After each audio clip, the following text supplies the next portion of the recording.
पहिला हप्ता खरं तर काल परवापासून सुरू झालेला आहे, मात्र नवीन वर्षातला पहिला हप्ता कधी येणार आहे? नाही, साधारणपणे आज आपण आचारसंहितेच्या कालावधीमध्ये जी काही डीबीटीची प्रक्रिया स्थगित झाली होती कोड ऑफ कंडक्टमुळे, ती आता पुन्हा एकदा रुजू झालेली आहे. 24 तारखेपासून आम्ही डीबीटीची प्रक्रिया सुरू केली आहे. याच्या दोन गोष्टी आहेत महत्त्वपूर्ण. त्या म्हणजे जे मूळ लाभार्थी आहेत त्यांना तर जो लाभ आहे तो वितरणाची सुरुवात आहेच, पण आधार सीडिंगमुळे जे लाभार्थी लाभापासून वंचित होते.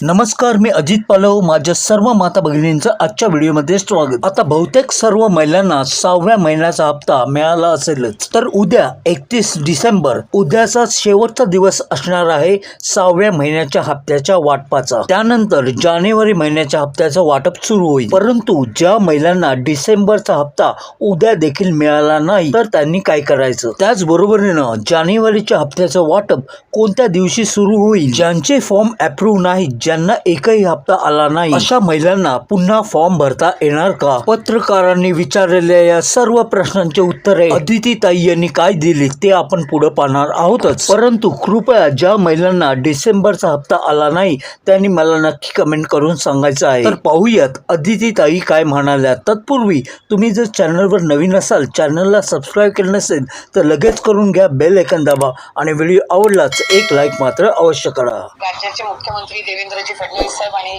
उपमुख्यमंत्री एकनाथजी शिंदे साहेब आणि आमच्या पक्षाचे राष्ट्रीय अध्यक्ष उपमुख्यमंत्री अजितदादांचे, प्रदेशचे आमचे अध्यक्ष आदरणीय तटकरे साहेब, प्रफुल्लभाई, सर्व मंत्रिमंडळातील सहकाऱ्यांचे आभार मानते की पुन्हा एकदा या विभागाची मंत्री म्हणून काम करण्याची मला संधी दिली. गेल्या 1.5-2 वर्षाच्या कालावधीमध्ये महिला व बाल विकास विभागाच्या माध्यमातून अनेक लोककल्याणकारी योजना आम्हाला राबवता आल्या, अनेक निर्णय घेता आले आणि पुन्हा एकदा या विभागाचा पदभार आज स्वीकारत असताना राज्याचे मुख्यमंत्री आदरणीय फडणवीस साहेब, शिंदे साहेब आणि दादांच्या नेतृत्वाखालच्या सरकारमध्ये अधिकाधिक या विभागाच्या अंतर्गत सकारात्मक पद्धतीनं काम करण्याचा माझा प्रयत्न आहे. स्थापन झाल्यानंतर पहिला हप्ता खरं तर काल परवापासून सुरू झालेला आहे, मात्र नवीन वर्षातला पहिला हप्ता कधी येणार आहे? नाही, साधारणपणे आज आपण आचारसंहितेच्या कालावधीमध्ये जी काही डीबीटीची प्रक्रिया स्थगित झाली होती कोड ऑफ कंडक्टमुळे, ती आता पुन्हा एकदा रुजू झालेली आहे. 24 तारखेपासून आम्ही डीबीटीची प्रक्रिया सुरू केली आहे. याच्या दोन गोष्टी आहेत महत्त्वपूर्ण. त्या म्हणजे जे मूळ लाभार्थी आहेत त्यांना तर जो लाभ आहे तो वितरणाची सुरुवात आहेच, पण आधार सीडिंगमुळे जे लाभार्थी लाभापासून वंचित होते त्यांची सुद्धा, ज्यांचे आधार सीडिंग झालेले आहे त्यांना सुद्धा डीबीटीची प्रक्रिया आहे ती आम्ही सुरू केलेली आहे.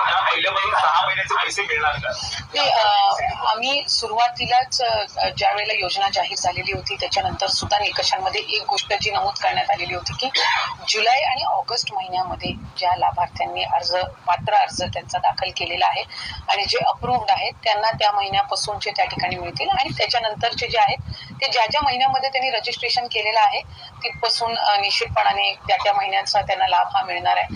त्याच्यामुळे जुलै ऑगस्ट महिन्यामध्ये जे अप्रूव्ड आहेत त्यांना त्या महिन्यापासूनच मिळालेले आहेत. आताही त्यांच्यापैकी जर आधार सीडिंगमुळे कोण असेल तर त्यांना जुलै ऑगस्ट पासून म्हणजे त्या ह्याच्यापासूनच लाभ मिळणार आहे.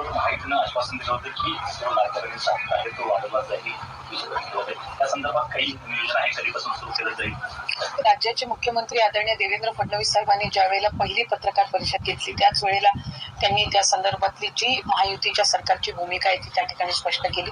नवीन अर्थसंकल्पामध्ये त्या संदर्भातला योग्य तो निर्णय जो आहे तो निश्चितपणाने घेण्यात येईल आणि आता आम्ही प्राधान्याने अधिकाधिक जे डिसेंबरचे जे लाभ आहे तो त्यांच्यापर्यंत या महिन्याच्या अखेरीस कसा पोहोचेल याकडे आम्ही लक्ष केंद्रित करत आहोत आणि जी आश्वासनं महायुतीच्या सरकारने दिलेली आहेत ती राज्याचे मुख्यमंत्री, दोन्ही उपमुख्यमंत्र्यांच्या नेतृत्वाखाली आम्ही पूर्ण करणार.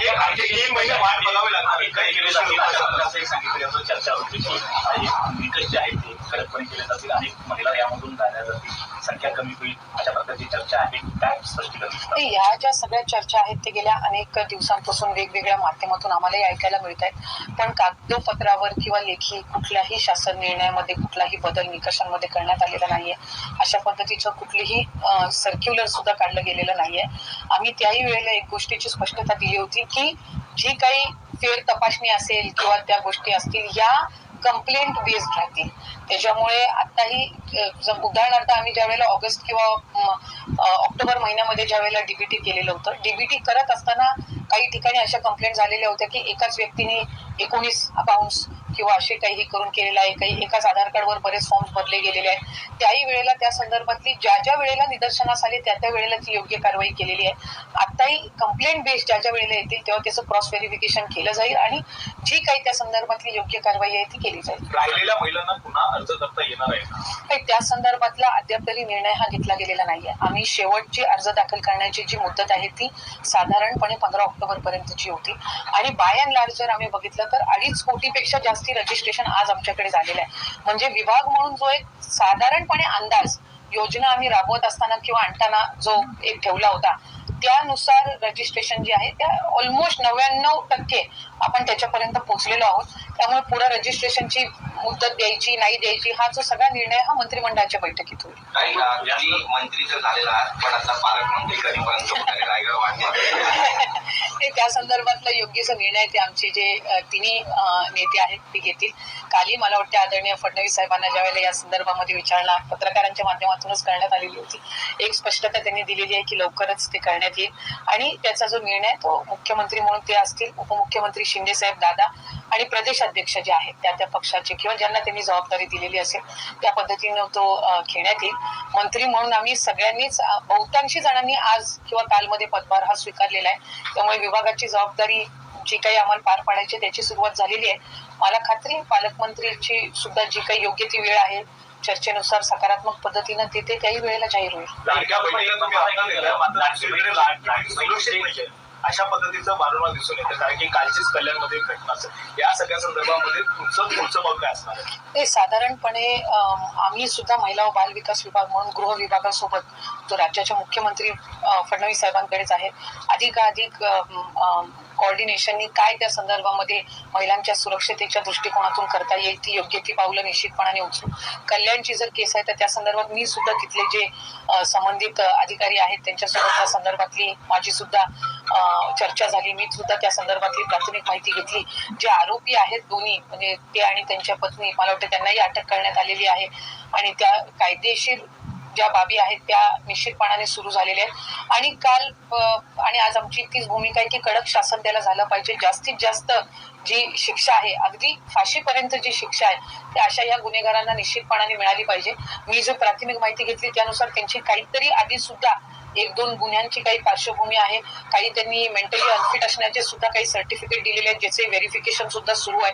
त्यामुळे त्या संदर्भातली जी योग्य ती कारवाई आहे ती निश्चितपणाने करण्यात येईल. आम्ही महिला व बाल विकास म्हणून हाच प्रयत्न करू की महिलांच्या सुरक्षतेच्या दृष्टिकोनातून ज्या हेल्पलाईन्स आहेत इतर ज्या बाबी आहेत त्या अधिकाधिक गृह विभागासोबत त्या व्यवस्थित पद्धतीनं कोऑर्डिनेट करून आम्हाला ती यंत्रणा जी आहे ती अधिक सक्षम कशी करता येईल तर या संदर्भातला जी पावलं आहेत ती आम्ही निश्चितपणाने उचलू. काही लाडकी बहिणीसाठी तुम्ही 15 ऑक्टोबर पर्यंत ज्यांची आता वय 21 झालेली आहे जे नवीन 21 वय असणार आहेत त्यांच्यासाठी काय असणार आहे त्यांना आज भरता येणार आहे लाडकी बहिणीसाठी कशा प्रकारचं मी मगाशी माझ्या उत्तरामध्ये म्हटलं की 15 ऑक्टोबर ही ठरवलेली तारीख होती. त्याच्यानंतर 1-1.5 महिना हा आचारसंहितेच्याच कालावधीमध्ये गेलेला आहे. त्यामुळे त्या संदर्भातली तारीख वाढवून द्यायची किंवा रजिस्ट्रेशन कशा पद्धतीनं करायचं हे मंत्रिमंडळाच्या बैठकीमध्ये